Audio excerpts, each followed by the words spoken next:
evening and welcome to Credit Talk Live. I'm your host, Todd Stern, for the next half hour, and this is a live call-in show.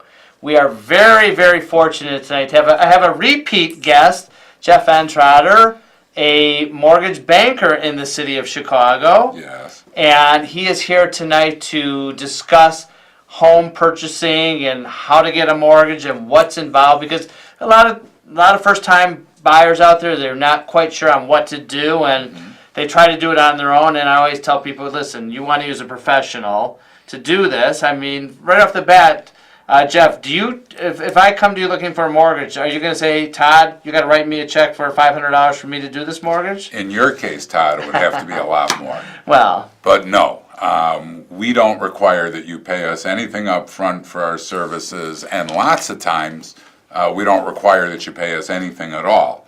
So even when you go to a bank or whatever, it's not like you're paying an additional fee. So the fees are usually, obviously, mortgage banks make money doing this, but it's built into the whole process. So it's not like a separate fee that you would pay actually for obtaining a loan. And if anybody does want to charge you money to get a loan on the side, to cut me a check for whatever, don't go there. Correct. Call us at the help center. We'll help you out here. Anybody that tells you have to pay to qualify is not somebody you want to do business with. Exactly. This is a live call-in show, Facebook Live. Hello, Cindy. How are you?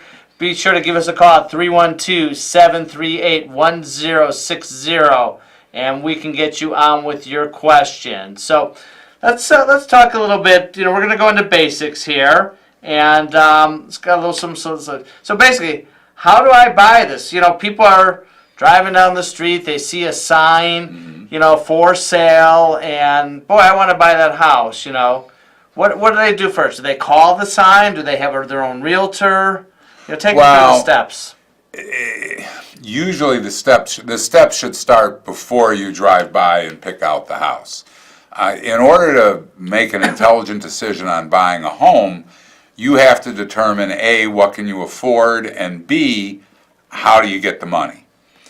Usually, if you know you want to buy, your best bet is to start out by talking to a mortgage banker, getting pre-qualified, looking at what the numbers mean as part of your daily life. What kind of information, when you say pre-qualified, what type of information do I need to provide, somebody that's going to help me obtain a loan? Generally speaking, your name, address, social security number, date of birth, your employment, your income, and how much do you have in the bank. It honestly isn't rocket science. When do I provide you with my tax returns and bank statements?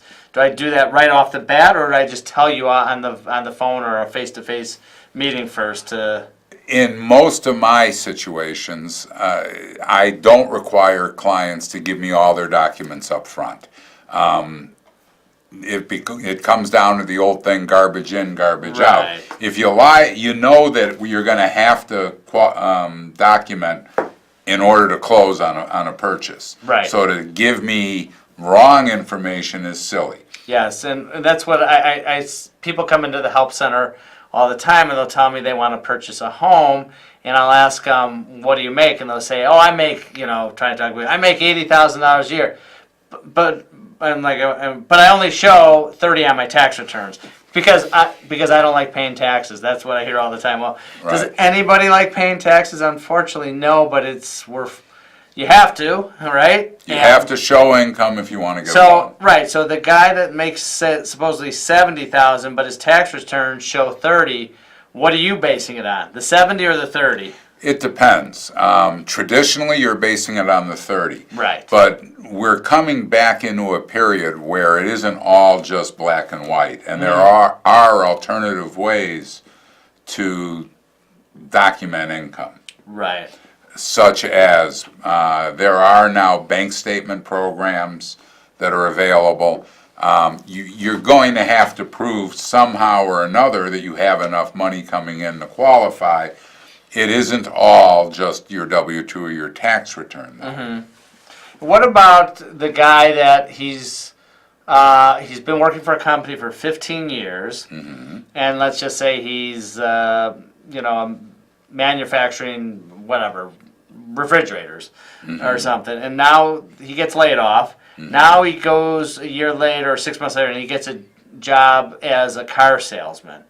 So now we're talking two different fields. Is that going to be a problem, with the income or the job switching? Or? Well, if he gets a job as a car salesman, it could be an issue, assuming that he is commission-based. I see. You have to have commission income for 2 consecutive years. Okay.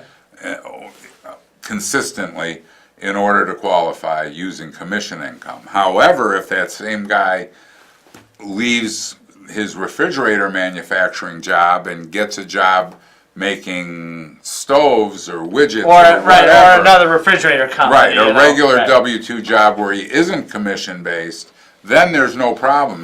Once he gets his first paycheck stub, he can qualify. As long as it's in the same industry, correct? Now, doesn't even have to be in the same so industry. if he's a W-2 employee, which means the employer is taking taxes out, Right. and he is paying taxes, so he could go from selling cars to I don't know, working in a restaurant. As long as he's a W-2 employee. As long as he's a W-2 Doesn't matter. employee with a base salary, base Right. income. Yes. I see. Okay, that is good to know. Through the week we get tons of calls and emails at the center. So I've been down at Yes. the center and seen them flying And- in. Yes. So I didn't want to answer everything because I want to let you, the professional, and I always say consult a professional in this matter. Don't ask your neighbor or your cousin because usually it's wrong. Yeah, that It's the usually wrong- doesn't work so well. It's usually the wrong advice. So let's talk, what type, give me a couple. What types of mortgages are available? Different. Lots of different types. What's the most common, Well, the most common is a conventional 30-year fixed. Okay. Interest rates fixed for the entire life of the loan. The principal is amortized over a 30-year period. And by conventional, I mean Fannie Mae or Freddie Mac backed mortgages, true conventional mortgages. There's also FHA mortgages. FHA is Federal Housing Authority. Their charter is to help promote home ownership to the masses. They tend to have slightly easier underwriting requirements than Fannie Mae or Freddie Mac, more flexible, allow for a little higher debt ratio, don't hit you as hard for a lower credit score. They're designed to help those that might otherwise have a problem getting into a home to get into one. There's also VA for veterans, which is probably the best loan program. Right. Well, we're taking care of our service Yes. people, so Yes. that is good. But let's just take one step back here, for our viewing audience that might not understand conventional versus a jumbo. First off, on a conventional loan, how high can I get a conventional loan for? Say, I'm making some good money. I want to get a conventional loan for $600,000. Can I? You can't get a conventional loan for 600, Why not? assuming it's a single family. Yes. Because conventional loans today go to $453,100. Oh, okay. Anything above $453,100 on a single family home becomes a jumbo loan, Right. Okay. which are a different animal but very available in today's Yes. market. And just FYI, I'm sure, obviously in different states, these numbers are different. A conventional loan, I know in California, is much higher. Goes up to, I think, $730,000. Yeah, because pricing is much, much higher. Correct. In these different states. So, don't think that if you're living here in Illinois and then all of a sudden you go to San Francisco or whatever, those numbers are going to be much higher Yes. just because the price point Correct. is so much higher in It's these based on the median value of homes. Right, and our prices in Chicago are plenty high, but some of the other Right, places. there's also plenty of markets where conventional is significantly less than the 453.1. And the next actually email from Phil in Highland Park, he was asking, do I have to have, what kind of money do I have to have? Do I have to have a lot of money to put down to purchase a home? And I think you can touch base a little bit on an FHA mortgage and tell our viewing audience, how much, do you need? You can get a conventional mortgage with 3% down. You can get an FHA mortgage with 3.5% down. That sounds good. So no, the answer is no. You do not have to have a lot of money to get into a home. It's in addition to that, you have to remember, besides the 3% or the 3.5%, you're going to have closing costs. That's why you asked earlier about talking to a realtor. You know, after you talk to a mortgage banker like me, your next step, once you know what you can do, is to talk to a realtor. Right. Because if you're tight for down payment money or tight for closing cost money, oftentimes the realtor can help you negotiate a contract where the seller actually helps pay some of your closing costs. That's great. And there are people out there, if you don't know any mortgage bankers as well, if you are working with a realtor, ask that realtor for some referrals as well. And also, Sure. a realtor can also refer you with, which I highly recommend on a purchase, is a home inspection, which is extremely important because I've seen deals just get killed because the house looks great, but then the home inspector gets in there and says, well, you need a new roof and you need this and that. Next thing you know, there's $20,000, $30,000 worth of additional cost, and the seller does not want to pick that up. So the buyer's like, well, I don't want this, and he walks away. So that's real important. Realtors also have usually attorneys that they work with, and I'm sure you do as well. But it's good to stay, as they call it, the old boys network. Stay with, if you stay with one guy, if he's working with you, I'm sure, get the referrals from you because you've worked with this attorney before and everything. Correct. And you work well with it versus somebody that you just found on the internet. Correct. A huge portion of my business comes from realtors. Yeah, and I've discussed this before, as I say, don't put the cart before the horse. Most realtors, if you go to a realtor first, a smart realtor is going to say, hey, you need to talk to a mortgage banker first because for a couple reasons. You might think, the consumer might think, oh, I can go buy a $500,000 home. So go take me and show me $500,000 homes. I'm looking at these houses. Oh, these are nice. They're nice. Then we talk to somebody like you, and you say, no, you're only good up to 350. Now I'm going and looking at these 350 homes that might be nice homes, but the problem is I've already got embedded in my mind is a $500,000 house that's going to have some more bells and whistles. Correct. And now this 350 house, which is still a nice house, just does not look as good. So always get pre-qualified. And as we talked on the show many times, credit. You might have the income, but if the credit's not there, let's talk a little bit about credit scores. What type of credit score do you need now for a VA loan? A FHA.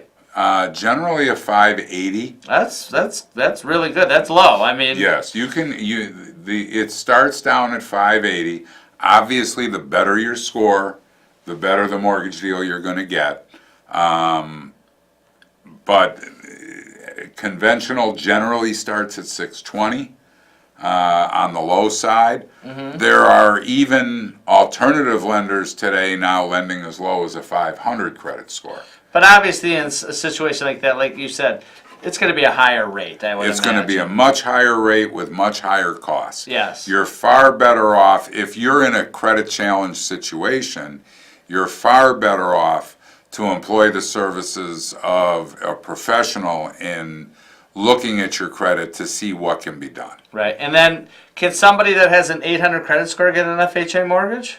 Sure they can. That would be a slam dunk. That would be an easy deal, I would imagine. But a guy right? with an 800 credit score wouldn't want to get an FHA Well, mortgage. not necessarily, because he could still have good credit, but he might not have the big down payment stroke for a conventional in that No, situation. but again, you remember, we just said you can get a conventional loan with as little as 3%. Oh, okay. In that situation, that is true. You guys keep changing the rules on me. And again, when people call the help center and they start talking about mortgages, I always say, okay, we're going to put you in touch with this mortgage bank or this one, because we don't want to tell you rates and give you percentages, because that's not our expertise. You know, we are credit. We know all about credit and can point you in the right directions of that.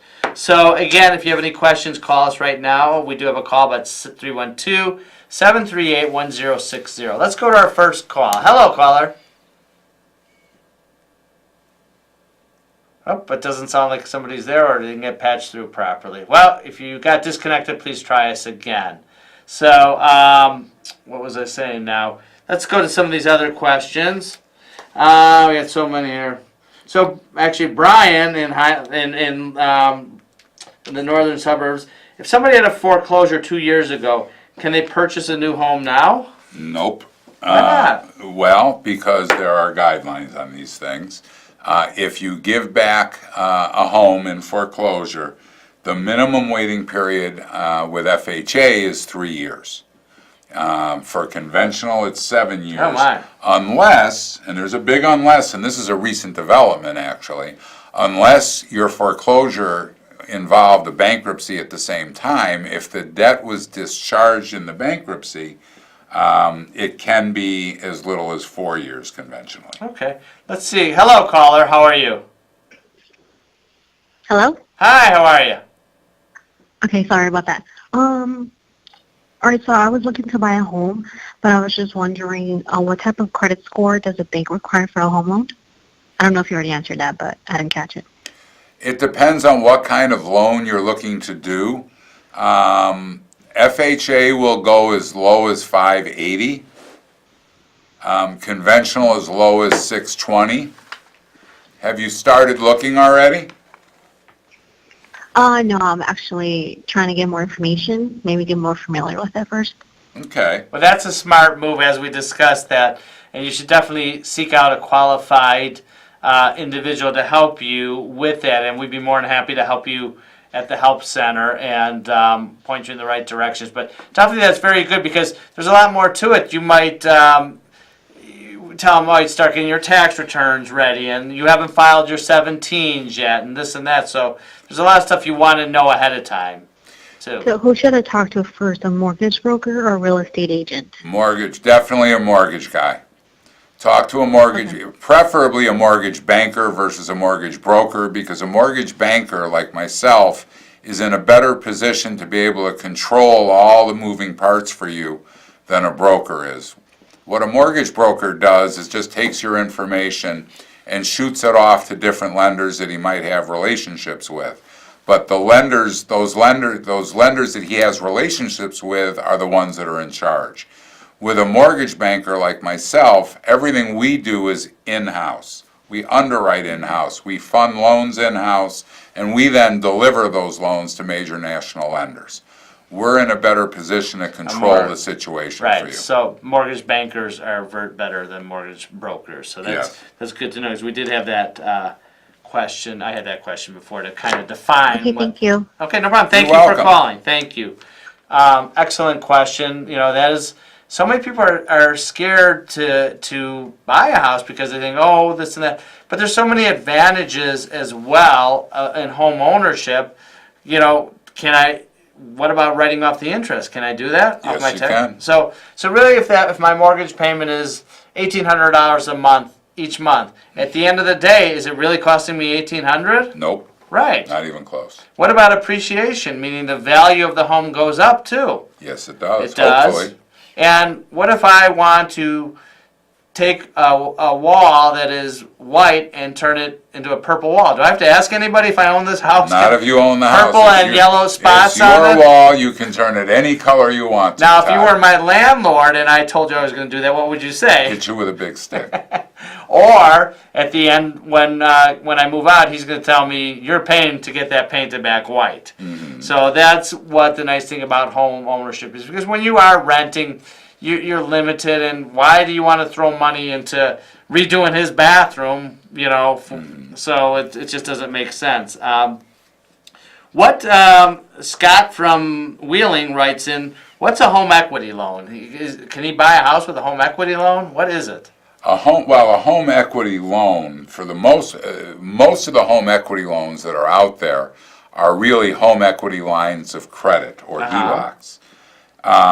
They are usually a second mortgage behind a conventional or FHA or VA first mortgage. And it's a loan where, let's say you've owned the home for 5 years, you put your money down, you've been building some equity, and you decide you'd like to rehab your kitchen, or maybe do a couple of bathrooms, or put a deck on the backyard, and you maybe don't have the loose cash sitting to do that project. But you do have, because of between your down payment and the money that you've made in payments, you've got equity. You can come to a bank and get an equity line or home equity loan against your home, which will be a cash advance against the equity of your loan, a second mortgage, to allow you to make the improvements you want. And I know that usually they're a lot easier to get than just a regular mortgage. Not necessarily Really, true. they're usually, I No, think they're pretty quick. not necessarily Well, true. one thing I'd say, now if they give you, we do have a call, so I'll be right with you, but when they do give you the home equity line, if it's a couple $100,000, you don't have to take it all. If I want to use $20,000 right now, I can, just use that's what I say. I have a home equity line, but I have a zero balance. I have it just in case. Now, if I need $10,000, $20,000, I can draw it. I don't have to draw the whole thing at one time. So let's go to our next call. Hello, caller. Hi, how are you? Good. I just have a question. I have a condominium, a two-bedroom that is paid for, and across the hall there's a one-bedroom available with a one bath and with the garage space, and they're looking for $325,000. Okay. I have 800.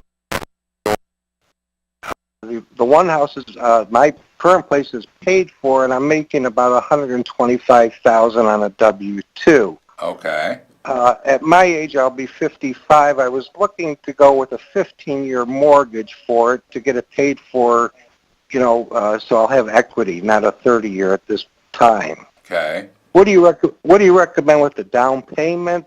What kind of interest rates would I be looking at for an investment property? Okay. Well, are you going to live in there, or are you going to just rent it out? I would rent it out. I'll keep my two-bedroom, but I'd like to buy it for an investment. Yeah. It's not a cookie cutter answer question. The reason for that, very simply, is this: you're going to pay a higher interest rate on an investment loan than you would on a primary residence loan. Number one, even if you take it out as a 15-year, you may want to consider taking that 15-year mortgage out against your primary residence, kind of like an equity loan, Right. But it would give you the benefit of a fixed rate loan, paying cash for the investment property and letting that renter pay off the mortgage on your existing home. That's not a bad idea. Okay. Kind of do a flip-flop, Yes. If you don't want to do that, you can buy the investment property. Generally, you're going to want to put at least 20% down. That was my question. Pardon me?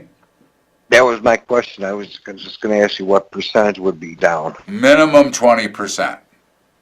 Okay. Well, I appreciate your help, and nice talking to you, and thank you, Todd. Thank you so much. Excellent call. That was a very good strategy. I like that. And I know one thing that with our new tax laws this year, unfortunately, the home equity interest is not deductible Correct. like it used to be.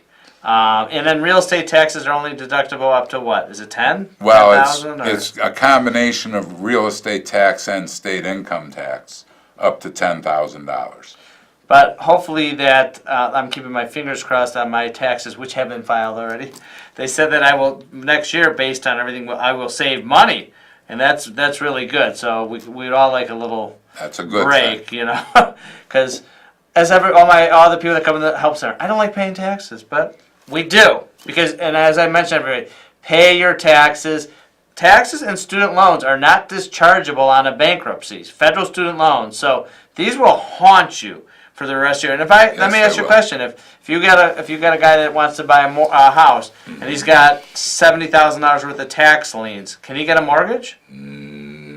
Only way that man's going to get a mortgage is if he is in a scheduled repayment plan with IRS, and can prove that he's been in it for at least 12 months paying on time. Okay. If you have federal tax liens and you are not in a repayment plan, you will not get a mortgage. What about state tax liens? Same thing? Same situation. Yeah. That's why I've mentioned to our viewing audience so many times, if you're a 1099 employee, meaning that they don't take taxes out, every week you should dish out a certain percentage of your payroll into a separate checking account and store it yourself and make those quarterly payments, because that way when the quarterly payment is due, you pay it and you have the money. Too many people we see don't have the money saved up, and then they get behind and everything, and it's really, really bad. So, Jeff, once again, we're out of time. It Wow. goes quick. It flew. I really, really appreciate you being on the show. We definitely want to have you back because there's so much information out there that you provide to our viewing audience and home viewers. I know there were some people left on the line. Give us a call at the Help Center. And if you have any questions for Jeff, I'd be more than happy to forward it to you. It's 773-862-4000. Our other host, we are switching up. I don't know if you noticed, but Attorney Larry Smith will be here next week. So we do a rotation. He's on one week, and he does consumer law and gives a lot of great information. So again, thank you for watching, and we'll see you next week. Bye. Good night.